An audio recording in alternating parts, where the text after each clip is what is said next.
치유가 재활이 잘 일어날 수 있도록 우리 병원에 있는 우리 자매에게도 은혜가 있기를 간절히 기도해 주시기를 바라고, 또 일터에서 삶의 현장에서 열심히 땀 흘려 수고하는 우리 성도님들 모두에게도 하나님의 한량없는 은혜가 부어지기를 간절히 소망합니다. 네. 오늘 그런데 말씀을 생각해 보면 은혜가 부어지고 하나님이 함께하는 놀라운 일이 이렇게 하나님 편에서 계속해서 끊임없이 부어지면 좋겠어요. 그러나 우리가 생각해 보는 것이 무엇이냐면, 하나님은 열심히 일하시죠. 그럼 우리가 마땅히 어떠한 것을 생각하냐면, 예수님이 사역을 하실 때 하나님이 일하시니 나도 일하신다. 아버지께서 일하시니 나도 일하신다 말씀하시면서 예수님은 자신의 열심히 있는 사역에 대한 근거를 제시하셨습니다. 오늘 우리가 본 22장에서 민수기 24장까지는 발락이라고 하는 모압 왕이 이스라엘 백성들을 두려워하여 나름의 계책으로 싸워서 이길 방법이 없으니 발람이라는 선지자를 통하여 저주하는 그런 방법을 택합니다. 그러나 하나님이 발람 선지자를 막으셨습니다. 이것을 볼 때 하나님은 여전히 우리를 향하여 일하고 계셨습니다. 그래서 하나님의 은혜가 이렇게 스며들어서 그 백성들은 그 은혜 가운데, 은혜의 장중 안에 살게 됐습니다. 그러나 문제가 있어요. 오늘 말씀의 제목은 뚫릴지어다 이런데, 이게 한편으로 보면 여러 가지 생각할 수 있어요. 좋은 편에 뚫림이 있고 나쁜 편에 뚫림이 있는데, 일단은 영적으로 뚫려버렸습니다. 하나님이 부어주시면 뭐합니까? 이게 뭐죠? 밑 빠진 독이라고 하는 거죠. 독에 빠져버린 거예요. 하나님의 은혜를 우리에게 다 부어주시는데, 그러나 그래서 막아주셨잖아요. 이 모든 저주하는 그들의 계략을 다 막아주셨어요. 그런데 이게 발락과 발람의 사건이 이스라엘이 모를 거 아닙니까? 일단은 백성들이 그들 사이에 있었던 일이니까 저기서 자기들끼리 뭐 지지고 볶고 싸우고, 우리 편에는 우리는 교회는 언제나 은혜 안에 충만하죠. 예. 그랬는데 하나님이 지키고 보호하시는 건데 여기에 뚫려버린 일이 일어난다면 그것이 참 안타까운 일이 될 수 있다. 무슨 일이 일어났냐면, 하나님이 다 막아주셨는데 이 부올 사건에 이 신전 창기들이 자신들이 제사할 때 이 남자들을 꼬셔서 음행 사건이 일어납니다. 하나님이 딱 막아주신 24장이 끝나자마자 이스라엘 백성들은 그 하나님의 은혜를, 하나님이 보이지 않는 편에서 무엇을 했는지 전혀 모르는 상황 속에서 그들과 같이 음행을 시작합니다. 딱 25절의 시작의 안내와 강고가 그렇게 이어져요. 머물러 있더니 모압 여자들과 음행하기를 시작하니라. 이게 보면 안타까운 거죠.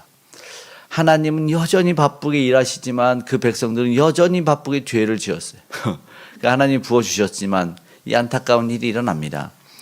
근데 여기서 하나 생각해 봐야 되는 게 뭐냐면, 분명히 외적으로 발람 선지자는 이스라엘 백성들을 축복을 했습니다.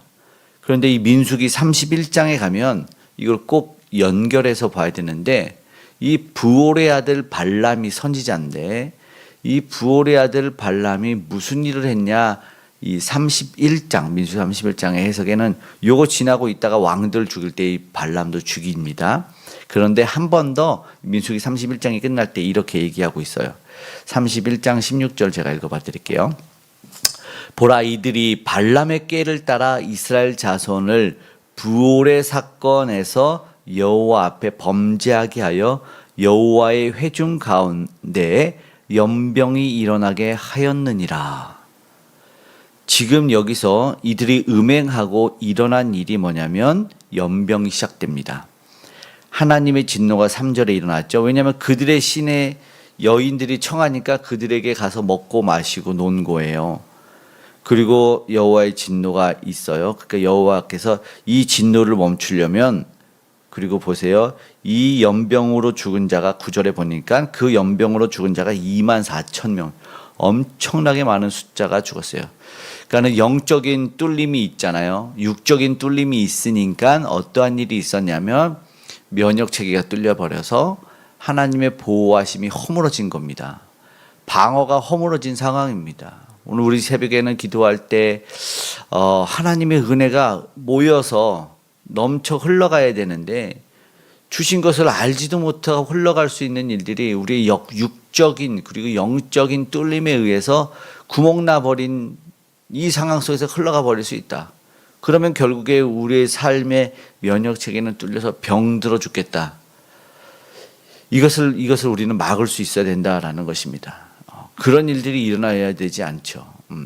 그리고 이 14절에 이 시므리라고 하는 사람, 시므온인 중에 시므리라고 하는 사람처럼 이렇게 뚫리는 사람들이 드러나지 않기를 우리는 기도해야 될 거라고 생각이 됩니다. 그렇는데 이런 상황 속에서 어떠한 일이 일어나게 되느냐? 그러니까 레위 지파가 하나님에게 영원한 제사장이 된다라는 이 봉사의 직분을 얻는 것이 출애굽기 32장의 황금 송아지 사건과 오늘 본문이 되는데, 오늘 본문으로 말미암아 하나님이 너무 기뻐서 너희는 이제 영원한 이 직분을 가져야 된다. 13절에 얘기하죠. 제가 읽어보면 그와 그의 후손이 영원한 제사장 직분의 언약이라. 왜냐하면 하나님이 하나님을 위하여 질투해서 이스라엘 자손을 속죄하였다. 그러면 도대체 무슨 일을 했을까? 여기에 보면 아론의 손자 엘르아살의 아들, 그 비느하스라는 7절의 제사장 레위 지파 사람이 손에 창을 들고 들어가서 음행하는 남녀를 꿰뚫어 버렸습니다. 무슨 사건이었냐면 이들이 음행을 시작하자마자 1절에 음행을 시작하자마자 하나님의 진노가 나타나서 사람들이 죽어나가기 시작했을 때 이스라엘 백성 온 회중이라고 표현하는 사람들이 회막문에서 통곡을 합니다. 지도자들을 다 달아서 여호와 앞에 태양 앞에 매달아 죽이라고 합니다. 이 연병 앞에서 울고 있는데 너무나 안타깝게 미디안의 한 여인이 이렇게 오는데 한 남자, 이스라엘 한 남자, 요건 이제 바로 말한 시므리인데 이 시므리가 그 여인을 데리고 자기 집으로 들어가니, 이제 여기서는 조금 표현이 그렇지만 다른 성경에 보면 그렇게 되어 있어요. 그러니까 온 회중이 6절 말씀에 보면 요걸 제가 읽고 설명을 해드릴게요. 6절 읽겠습니다. 이스라엘 자손의 온 회중이 회막문에서 울 때 이스라엘 자손 한 사람이 모세와 온 회중의 눈앞에 미디안의 한 여인을 데리고 그의 형제에게로 온지라. 한 여인을 데리고 모든 사람은 이제 우리 백성 죽겠습니다 하는데 한 여인을 데리고 자기 집에 들어갔다 이렇게 표현합니다. 자기 장막에.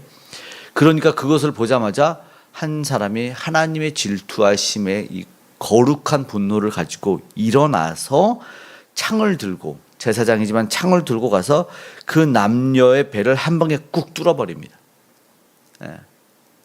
이래서 여기서 이제 꿰뚫어 버렸다라는 8절의 말씀을 가지고 오늘 말씀의 제목을 잡았어요. 뚫릴지어다. 그렇게 뚫어 버렸더니 뭐가 일어납니까? 8절 후반부에 두 사람을 배를 꿰뚫어서 두 사람을 죽이니 연병이 이스라엘 자손에서 그쳤더라. 아멘. 모든 악을 꿰뚫어 없애버려야 되는 거죠.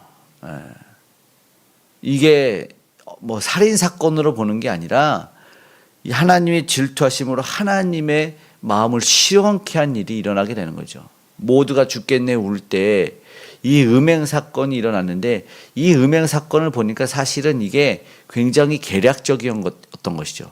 읽었던 민수기 31장의 말씀을 대입했을 때 부올이 여기에 개입했어요. 그러니까 공개적으로는 충분히 유추할 수 있는 게 뭐냐면, 공개적으로는 하나님의 백성을 저주했지만 그러나 발락에게 꾀를 내어준 거죠. 이게 발람의 꾀인데, 발람의 꾀를 통해서 이스라엘 백성들이 음행을 가담시킨 거예요.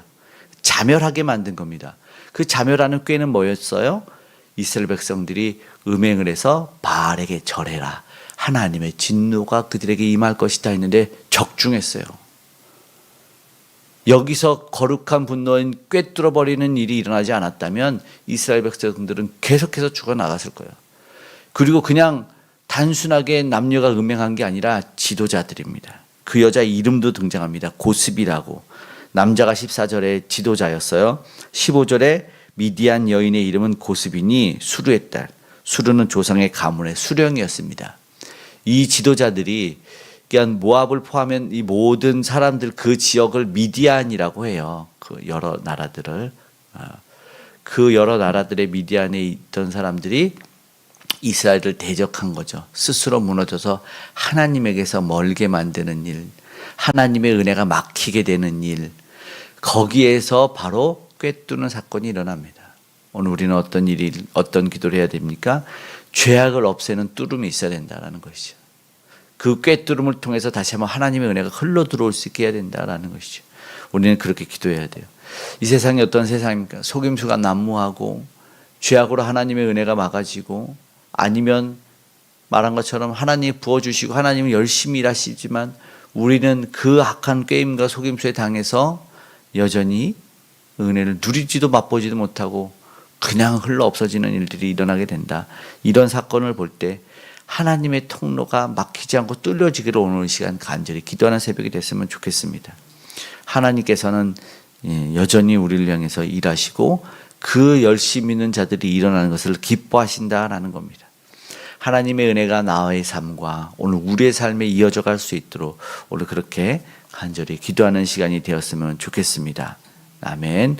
우리 기도를 통해서 또 하나님이 일어나고, 우리 지도자들은 또 가장들은, 신앙의 세대주들은 크고 작은 유혹들을 이겨낼 수 있도록 그런 능력을 주시기를 간절히 기도하고, 어떤 강한 공격이 올지라도 하나님의 은혜의 방어력이 작동할 수 있도록 기도했으면 좋겠고, 도덕적 윤리적 타락이 일어나지 않고 하나님의 은혜 가운데 흔들리지 않는 믿음으로 견고한 신앙으로 오늘 승리하는 하루와 한 주의 삶이 되시기를 주님의 이름으로 축복합니다. 아멘. 기도하겠습니다.